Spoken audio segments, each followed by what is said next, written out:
दोस्तों, life is full of ups and downs. कभी success मिलता है, कभी फेलियर, और मेजॉरिटी चाहती क्या है? हमेशा सक्सेस। बट क्या ये पॉसिबल है? हम जानते हैं हर दिन हमें फेलियर्स मिलते हैं, बट जब फेलियर्स मिलते हैं तो उसके लिए हमारी कोई तैयारी नहीं होती और हम डाउन हो जाते हैं, डिप्रेशन में चले जाते हैं। और कई बार तो ऐसा होता है कि बहुत सारे लोग अनफॉर्चुनेटली सुसाइड कमिट कर लेते हैं। कैसे रहें पॉजिटिव हम फेलियर्स के दौरान भी? निखिल जी। नितिन जी ने बिल्कुल सही कहा। देखिए, ये आर्ट है और जितना जल्दी हम ये सीख लें कि लाइफ में हमेशा हमें सक्सेस नहीं मिल सकती है ना, हमें सक्सेस को इस तरह से देखना चाहिए कि लाइफ में अगर फेलियर्स आ रहे हों और हम कितना स्टेबल रह पाएँ, उसमें से कुछ अच्छा सीख पाएँ, एक बेटर इंसान बन पाएँ, तो अल्टीमेटली वो भी सक्सेस है। तो अगर आपने दृष्टिकोण नहीं बदला और आपने बस ये सोचा कि जैसा आप सोच रहे हो वैसा हर बार हो जाएगा, तो आप एक बेसिकली डिज़ास्टर वाली लाइफ जीने वाले। बिकॉज रियलिटी यही है लाइफ की कि हर बार आपके हिसाब से नहीं होगा। इनफैक्ट मैंने तो ये फील किया है कि 100 में से कोई 2-4 चीज़ें हमारे हिसाब से हो जाती हैं और बहुत सारी चीज़ें जो है वो बिल्कुल उल्टी चली जाती हैं। बिल्कुल सही। बट उसमें कोई निराश होने का पॉइंट नहीं है भाई। फेलियर्स बस एक लर्निंग्स होती हैं। They are very good teachers. अगर आप उसको राइट दृष्टिकोण से लो तो हम बहुत कुछ इसमें से सीख सकते हैं। फॉर एग्जांपल मैं अपना एग्जांपल दूंगा आपको। मैं अपनी इंग्लिश टीचर का ना 10th क्लास में एक फेवरेट स्टूडेंट हुआ करता था। English was a good subject for me. लेकिन उस समय हमारे चंबा में डीएवी स्कूल नया नया आया था। सीबीएसई बोर्ड के एग्ज़ाम्स वहाँ नहीं हो पा रहे थे, तो 8th के एग्ज़ाम के लिए हमें बिलासपुर लेके गए। पहली बार हम लोग फ्रेंड्स सारे इकट्ठे बाहर निकले होंगे। वो पिकनिक का माहौल बन गया। मैंने पढ़ाई पर ध्यान नहीं दिया और इंग्लिश के एग्ज़ाम में क्या हुआ कि फाइनली मेरे जब नंबर आए तो 100 में से आई थिंक 46 या 47 नंबर आए थे। Actually it was a disaster for me. जो बच्चा अच्छा है इंग्लिश में उसके नंबर 46-47 आ गए। बट ऐसा नहीं है कि मैंने इससे सबक तो लिया कि मुझे केयरफुल रहना चाहिए था। मैंने गलती की, बट मैंने ये लेबल नहीं कर दिया अपने आप को मैं अब एक बार फेल हो गया हूँ या मेरे नंबर। देखिए, मेरी दृष्टि से तो फेलियर ही था ना वो, because I should have got around 80-90 और मैं वहाँ से 47 पे पहुँचा। लेकिन मैंने ये नहीं सोचा कि अब मैं इंग्लिश ही नहीं सीख सकता हूँ।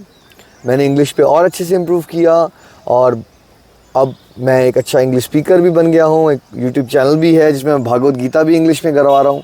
सो ऑस्ट्रेलिया में 17 साल लगाए, कोई इशू नहीं आया। बाद में किसी लीडर के साथ भी या किसी अच्छे पोजीशन पे पर्सन से भी अगर इंग्लिश में कम्युनिकेट करना है तो कोई इशू नहीं आया। बिकॉज मैंने अपने एक फेलियर को ये मान नहीं लिया, स्वीकार नहीं लिया कि मैं हमेशा ही ऐसे रहने वाला हूँ। यस, मेरे को ये फेलियर मिला है बट मुझे इस पर्टिकुलर पॉइंट पे इम्प्रूव करना है। तो हमेशा ध्यान ये रखिए, यस ये जर्नी का पार्ट है, इसमें कोई घबराने की बात नहीं है। आज हम अच्छा नहीं कर पाए, इससे कुछ अच्छा सीखेंगे और बेटर बन के दिखाएंगे। आप बिल्कुल ठीक कह रहे हो निखिल। कोई ये सोचे कि हर समय दिन रहे तो ये तो पॉसिबल ही नहीं है। जैसे दिन इम्पॉर्टेंट है वैसे रात की भी अपनी एक इम्पॉर्टेंस है। वैसे ही अगर सक्सेस इम्पॉर्टेंट है तो फेलियर्स की भी अपनी इम्पॉर्टेंस है। आप हमारे देश का ये उदाहरण लीजिए। चंद्रयान आज एक सक्सेस स्टोरी है, चंद्रयान 3। लेकिन इससे पहले जो 1 और 2 हुए उसमें कोई ना कोई दिक्कतें आती रही और फेलियर्स का सामना करना पड़ा। लेकिन क्या हमारे देश के साइंटिस्ट नेगेटिव हो गए और रुक गए अपने प्रयासों में? वो लगे रहे तो उनको देखो कितना अच्छा रिज़ल्ट भी सामने मिल गया। इसी तरह से जैसे निखिल जी अपना पर्सनल एग्जांपल दे रहे थे, मैं भी बताता हूँ आपको। 12th में मैंने नॉन मेडिकल रखा हुआ था 11th-12th में, और 12th में मैं फ़ेल हो गया। ये मेरे लिए एक बहुत शॉकिंग बात थी। Because otherwise I was above average student. लेकिन क्योंकि मैं पढ़ाई में ध्यान नहीं दे रहा था और कुछ गलत हरकतों की तरफ बढ़ गया था तो मुझे फेलियर का सामना करना पड़ा। मैं निराश ज़रूर हुआ कुछ देर के लिए, लेकिन साथ ही साथ मैंने अपने आप को मोटिवेट किया कि कोई बात नहीं, यहाँ से मुझे ये सीखना है कि वो जो मैं टाइम वेस्ट कर रहा था या मेरा ध्यान बिल्कुल स्टडीज़ की तरफ नहीं था, अब मुझे उसको अपने आप को बेटरमेंट की तरफ लेके जाना है।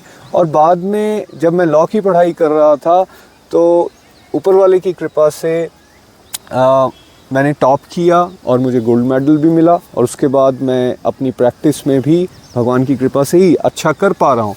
तो फेलियर ज़रूर आया, लेकिन उस फेलियर से एक लर्निंग ली कि अपने आप के लिए कॉशियस हो जाओ, बेटर करो, और जहाँ गलतियाँ की उनको मत दोहराओ। तो वही फेलियर जो है आपके लिए लर्निंग का काम उसने करना शुरू कर दिया। बिल्कुल नितिन जी, बिल्कुल सही एग्जांपल आपने दिया अपनी पर्सनल लाइफ से।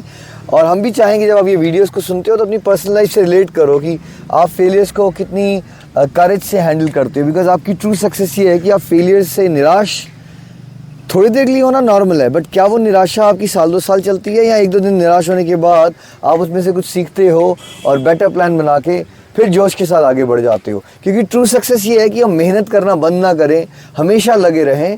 देखिए, हर एक सुपर सक्सेस स्टोरी किसी भी फील्ड की, अगर उसकी बायोग्राफी आप पढ़ोगे ना, तो आपको हर एक स्टोरी के अंदर बहुत सारे फेलियर्स मिलेंगे।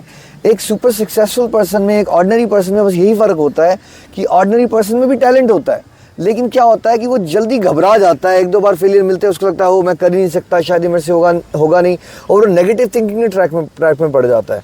ठीक है, अब देखिए, जिन्होंने इलेक्ट्रिसिटी का बल्ब निकाला राइट, इन्वेंट किया, थॉमस एल्वा एडिसन ने, अगर उनकी भी स्टोरी हम देखें तो उसमें हमेशा बताया जाता है कि उन्होंने 999 टाइम्स ट्राई किया। कुछ लोग तो कहते हैं कि उससे भी बहुत बार ज़्यादा ट्राई किया, और उनको सक्सेस नहीं मिल रही, फेलियर्स मिली जा रहे थे। और 1000 टाइम उन्होंने जब ट्राई किया तो अल्टीमेटली बल्ब का आविष्कार हुआ। किसी ने उनसे पूछा जर्नी में कि भाई आप तो बार बार फेल होते जा रहे हो। उन्होंने कहा नहीं, मैं बार बार फेल नहीं हो रहा हूँ, मैं एक नया तरीका पता कर पा रहा हूँ जिससे बल्ब नहीं बनता है। तो सोचिए, ऐसे ही लाइफ में अगर हम सोचें, यस ये मुझे फेलियर मिला, लेकिन इसने मुझे कुछ सिखाया है, एक बेटर इंसान बनाया है, और एक तरीका बताया है कि इस तरह से सक्सेस नहीं मिलेगी। That means I need to learn and grow. So always see failures as opportunities to learn and grow, stepping stones towards success, और as ultimate teachers. तो फेलियर से निराश होने की जगह मोटिवेट हो जाइए, और लाइफ में आप समझिए कि फेलियर तब बनते हैं आप जब आप मेहनत करना बंद ही कर दोगे और हार मान लोगे। फ्रेंड्स, इसका ये मतलब भी नहीं है कि फेलियर्स आएँ तो हम केयरलेस ही हो जाएं और उस पर बिल्कुल ध्यान ही ना दें। फेलियर्स मिलते हैं तो इंट्रोस्पेक्ट ज़रूर करें, मुझसे कहाँ गलती हुई है, मैं क्या बेटर कर सकता था, क्या मुझे अपनी अप्रोच को चेंज करने की ज़रूरत है। ज़रूरत लगती है तो कंसल्ट कीजिए अपने आसपास जो पॉजिटिव लोग हैं उनसे कि मुझसे क्या गलतियाँ हो गई हैं, मैं इससे क्या सीख सकता हूँ।